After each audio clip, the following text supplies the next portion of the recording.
How we doing, guys? Moose here. Welcome back to episode number 71 of our West Ham United career mode. We are coming off, it's going to be pretty hard to top last episode. We battered Tottenham Hotspur, our biggest rival in the Premier League, 5-2. And then we beat Barcelona away at the Camp Nou. We beat them 2-1. So, it wasn't deserved, but we still beat them. So, I'm going to try and live up to that episode here. I'm going to give you guys 3 matches so you get a little bit extra there. The first one will be against Crystal Palace here at home. We're coming out in our 4-2-3-1 formation, looking to come away with a victory as we look to stay on top of the Barclays Premier League because we've come out flying out of the gates so far. But Crystal Palace, always a tough team to take on. We have Iorfa getting into the team, Oxford, Noble and Chiante in midfield, Teo Carrillo, Aldair's come in, Masana starting up front. So we've really had to rotate the team just because of the fixture congestion we've had going on. So we do have a pretty rotated side. Hopefully they can still do the business. Bojan, Wickham, Balassi, Zaha.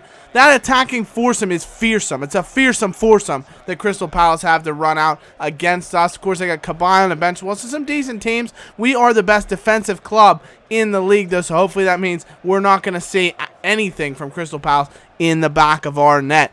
Early start, though, early days.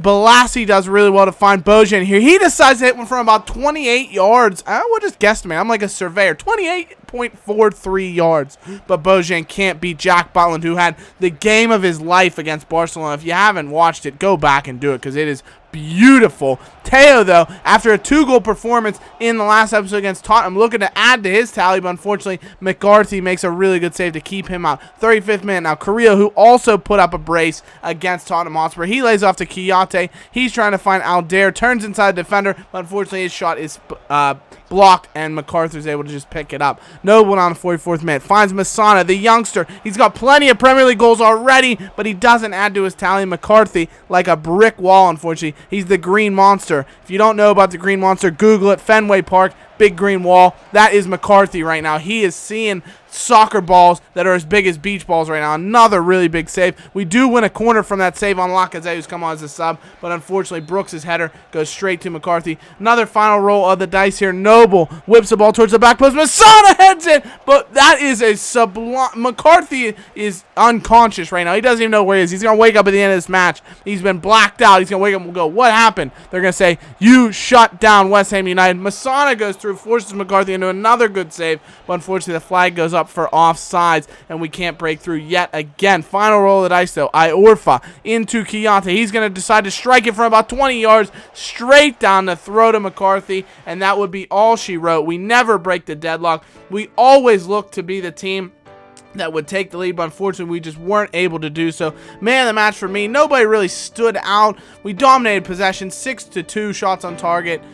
Man of the match for me was Noble. I thought he was the most solid. Of course, our skipper played really well. 2 points for Reece Oxford, I thought was very good at the back, and 1 point for Chiante, who had plenty of chances, created some things, did well, good run as always, but nothing to break through and get through the deadlock. But we do get some fantastic news. Dimitri Payet has returned from injury. He's not fully fit yet, so I decided we're going to leave him on the bench here for this match against Leicester City, but we will have him available if we need him. So we're going into our 4-4-2 flat, see if Teo can still do the business. Lanzini, who was unbelievable against Barcelona, Sergio Roberto as well, they're back in the line. Miralem Pjanic, let's see what we can do against a decent Leicester side. Of course, they still have Conte, they still have Mahrez, they still have Vardy, but Vardy hasn't, he doesn't have a great rating. He's like 72 overall. Conte is solid, though. He's like 80. Mahrez is about 76. So still a decent team. It looks very, very similar to the team that they would have had in the first season in this career mode. They've brought in Charlie Austin. Of course, that's the one man we'll have to contend with. But we've got Rondon up front, who scored against Barcelona. Lanzini was unbelievable. Lacazette, of course, who's been really, really cold this season. And, of course, the man, the myth, the legend, Dimitri Payet, available for us off the bench. And our player to watch is Lacazette. He's got 2 goals in 10 appearances in the Premier League this season. That is shocking. He had 10 goals in 13 appearances last season in the Prem, so he's really hit a cold spell, and he's trying to break that early on. Really good chance, ball over the top. He has to hit it on the volley, and you have to give him credit. It's a really good chance, but he can't beat Ben Hamer in the Leicester goal. Leicester, though, with the free kicks, whipped in towards Mahrez, who flicks it on. Butland's able to just tip it around his post and keep things out For the time being, we remain deadlocked 0-0. But Pjanic coming through. He lays it on to Rondon. He sees a couple streaming runs from the likes of Sergio Roberto. He does whip the ball into Lacazette, who hits it on the half volley, but it's saved again by Ben Hamer. We haven't even seen a goal in this entire episode yet. Lanzini finds Lacazette at the back post, but that is an unbelievable clearance from the left back. I think it's Christian Fuchs does really well, or Lacazette would surely have prodded home from about a yard away. Rondon's taken down by another. I mean, he turns away, so you can't really blame Indler too much, but he's going to get booked.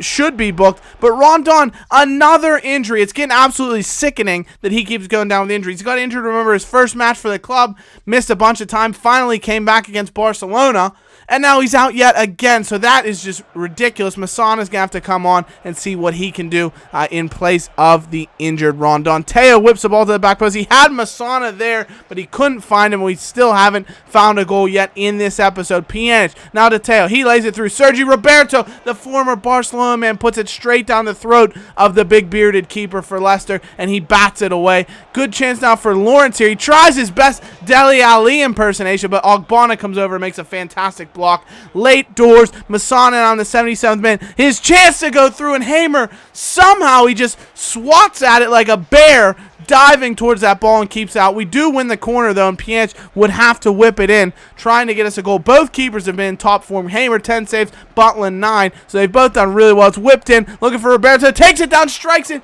It hits Lacazette. Get out of the way, you prat. Payet now comes on as a substitute, looking to see what kind of influence he can give. Unfortunately, his shot does go wide. He's already picked up a booking, so he'll be suspended for the next match. Leicester now. Kramaric finds Riyad Mahrez. Do great defending, but only as far as Delight. He comes inside defense, looks to lay it off if he can. Instead, he strikes it, and it's another good block. We are so stout defensively. It is absolutely unbelievable. Chiate, though, what can he do? Come on as a substitute. Finds Aaron Cresswell. Somehow he's in the box. The left back strikes it, and he's inches wide of the post, and that was the final chance. So another 0-0. You hate to say it's a bore draw, but no goals, nothing too exciting, but some really good chances and some good play. We just haven't broken the deadlock. Fairly even game, so I think the result was probably deserved, but both teams deserve goals. Butland is my man of the match. He made a ton of fantastic saves.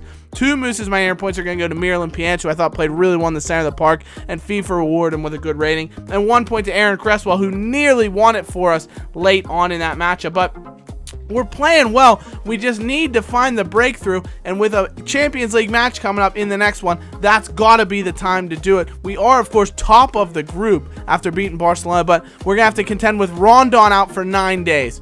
Unfortunately, Lacazette's picked up a knock. You saw him holding his shoulder as he walked off the pitch. He's going to be out for 5 days with a bruised elbow. They're all pansies. Suck it up, boys. I don't want to see you. Hit the treatment table. You're gonna be fine. Play it out. You're fine. Bruised elbow out for 5 days. Give me a break. Rondon, okay. An ankle again. It's unlucky for sure.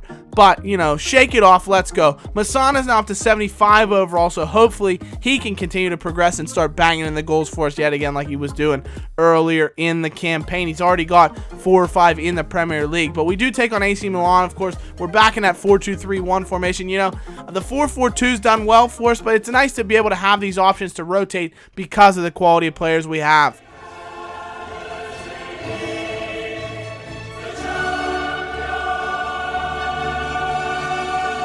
And, of course, the Champions League anthem gracing us with our presence again. Milan have to win here. If we can win this match against AC Milan, we will be guaranteed through to the knockout stages of the Champions League, which would be unbelievable. But Masana will be leading the line, of course, for us. Payet sitting just behind. Antonio's getting a chance to show what he can do, as is Chiate, alongside Eric Dyer, who started every Champions League match for us in holding midfield. That's really where he has shined in terms of getting in the lineup, because we have so many quality midfielders now. But Milan, what a lineup still. Lloris, they got El Shaarawy on the bench.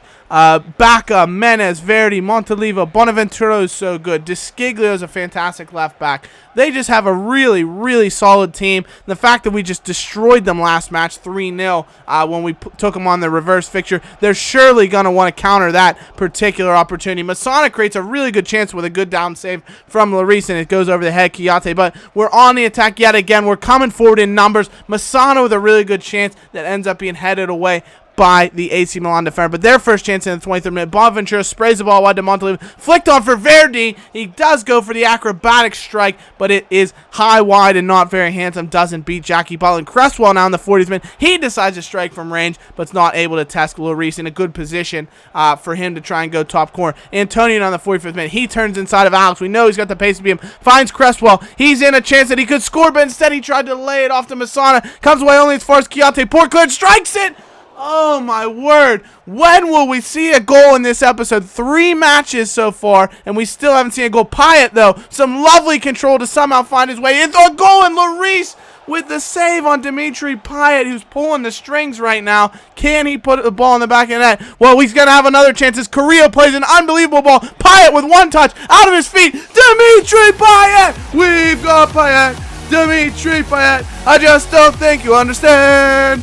What a ball over the top from Correa. Payet takes it down in stride, and he puts, you can't go more top corner than that. That is cool as the other side of the pillow from Dimitri Payet. What a finish. Just side foots it, top corner. Lloris, no chance. They have some history, of course. Payet scored on Lloris back when he was at Tottenham Hotspur, and now he has scored while Lloris is at AC Milan. He's got Lloris's number, and he's gotten us the first goal of this whole episode, and hopefully the only one if we can hold on for a victory. But Milan with a good chance from Bacca here. He's not able to score. They come forward now. They're throwing numbers at the ball, trying to come through. Menez with a strike from about 20 yards straight down the throat of Butland, who's been in, I mean, he hasn't given up a goal in 3 matches. He hasn't given up a goal in ages. What a performance he's in right now. But Payet, he wants another goal. He strikes it from range and nearly has to test Lloris with that left foot. We know what he can do. Of course, we see him score on his left foot in the Euros for France, so we know he has that in his locker. Butland, though, with another heroic save, keeping out Menez, diving to his right. But they do win a corner, which Verdi's going to whip in as far as Menez heads it. Butland with the save. Menez again. My word, Jack Butland. How has he kept it out? He's like a spider in there. He's Spider-Man, Jack Butland. He's got a spidey sense for the ball. He gets down to save one, and then that left hand comes out of nowhere like a bear clawing a salmon out of the water. What a save, and that would be the decider as Butland seals the victory for us. Payet gives us the winner. He's your Moose's Mighty Hammer player of the match, Dimitri Payet. 3 points to him, 2 points to Jackie Butland, who's just been, he's on another level. He is a world-class goalkeeper right now, the way he's been playing. And 1 Moose's Mighty Hammer point I'm actually going to give to Reece Oxford, who I thought was fantastic at the back to help limit the quality chances AC Milan had. But I mean, we have 4 victories from 4 in the Champions League, and arguably the last 2, we didn't deserve them at all. If you look at the formation, look at that. To say we went defensive at the end, it would probably be a fair statement, but it got us the victory. Finally, we break through and score. As always, guys, be sure to leave a like, subscribe to the channel if you're new. I hope you guys are enjoying the career mode as much as I am. And as always, we'll see you in the next episode. Take care. Bye-bye. Like we always do with this time.